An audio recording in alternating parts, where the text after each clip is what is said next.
Green Team Media. So one thing, amazing movie. First of all, this is the kiss butt opener. That's how we're supposed to do it. Yeah. But the one thing that's amazing about this movie is throughout all the visuals and all the madness and the fights and the music, there are such great characters that go in and out of Scott's life, and you guys seem to be sort of the heart, the mainstay, the family and friends. So can you go down the row and sort of explain who you're playing in the film? I play a character named Julie Powers, and she is the on-again, off-again girlfriend of Stephen Stills, who's the lead singer of Scott's band. And she's kind of like a social butterfly, and she has multiple jobs and throws parties and is pretty obnoxious, and she hates him.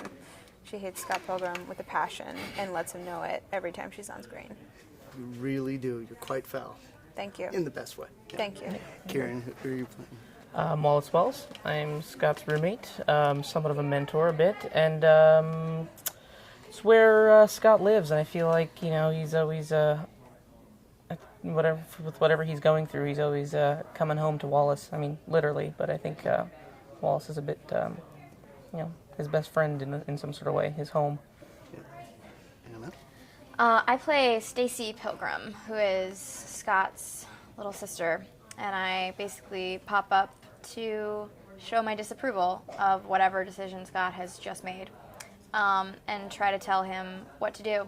He doesn't usually listen, but I think that Stacy kind of has fun with that, kind of enjoys watching his downfall, but then very, very lovingly picks up the pieces.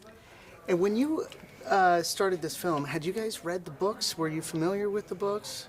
Because each one of these characters is so fully fleshed out that it was just great to see it on screen, to see you come to life. Right away, Julie, you just made perfect sense. Well, Aubrey, as Julie. Oh, yeah. I made perfect sense as Julie. Yeah, how was that vision communicated to you? Did Edgar say you should check out the books? Was it just off the script?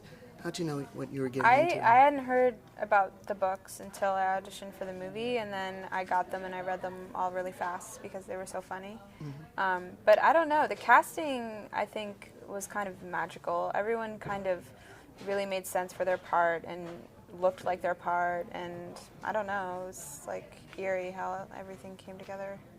Yeah, and how was it for you guys? This is such a big cast, and with you guys being a through line through the film, did you watch a lot of these evil exes in action? Was each month or each week something new for you? There was their fight sections were all done in sections, all the fights, and I think I got to be a part of 3 of them, so I had to sit back and mostly just watch it without having to be a part of it too much, which I quite enjoyed. But also then seeing the movie, seeing the other 3 fights that I hadn't seen was also kind of that was a blast. Yeah. And you guys, did you just see it for the first time at Comic-Con? Yeah. I saw it once before. Once before? How was that Comic-Con experience? I've never heard a ruckus coming out of Comic-Con about a film like I have with this. What was that experience like? Just amazing, actually. Yeah, it was pretty awesome to watch it with fans of the comic book, because we knew that they were going to love it, and they would be the biggest critics, I think, but it was really satisfying, I think, to see it with them and to see their reaction. They all went crazy. Yeah, and they were so loud about how pleased they were. It was great. It was felt, so much felt fun. really great. Yeah. Anna, this is something completely different, this sort of role for you. How was this experience for you? It was really fun. I think the shooting style was the most unique thing about it. I've never been a part of something quite as specific or visually planned as this, and I think I didn't realize going into it just how choreographed it was going to be. So you end up feeling a little bit like you're in a kind of live animation piece where you are totally puppeteered by your director, but also sort of by cameramen and stuff. You're sort of trying to watch the cameraman out of the corner of your eye to see when that crash zoom is done, and then say your line, and then turn your head. And it was fun. It was like choreography to dialogue instead of music.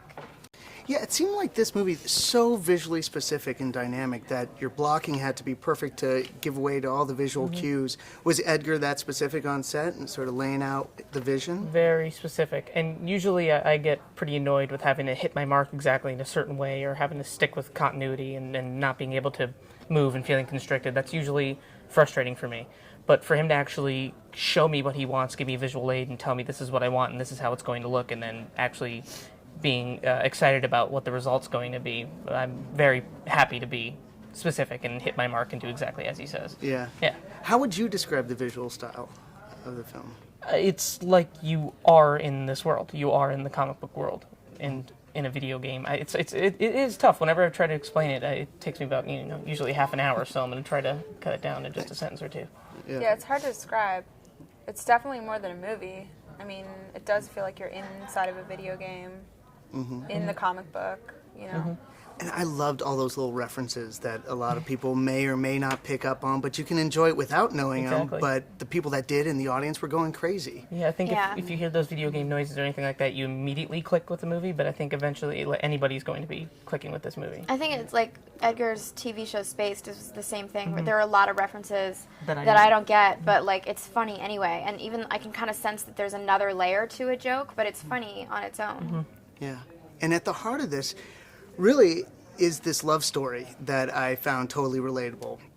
And was that something when you were shooting the movie, when you watch it, does that resonate? Do you think people are going to really click with this love story of it all? Anyone? Definitely. I think definitely. I mean, I think that's what makes it so good. It's got such a big heart, the movie, and I think that's what Edgar does really well. All of his other movies, he did that. It's really funny, but underneath of that there's like a real message there, and you really care about the characters. And as two of the women that hate Scott Pilgrim or give him the hardest time, why would you think that Ramona and Knives would be fighting over him? Well, I can't imagine. I mean, he's kind of adorable and funny. He is kind of adorable. And he's in a band. So he's cool. So yeah. And was the music, let's just talk about the music really quickly. How great was it to hear this soundtrack come to life? These bands are amazing. Yeah, it was awesome.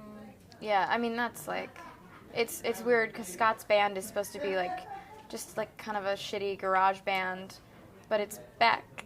Yeah. Like he does all the music for their band, so it's sort of like, I mean it's a movie, so you're allowed to say that like a crappy garage band is that good, but it's amazing. And Metric is amazing.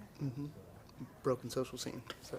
Yeah. Thank you guys very much for the time. Thanks. Good luck. Congrats. You got through the it's nice day. meeting you. Nice to meet you too.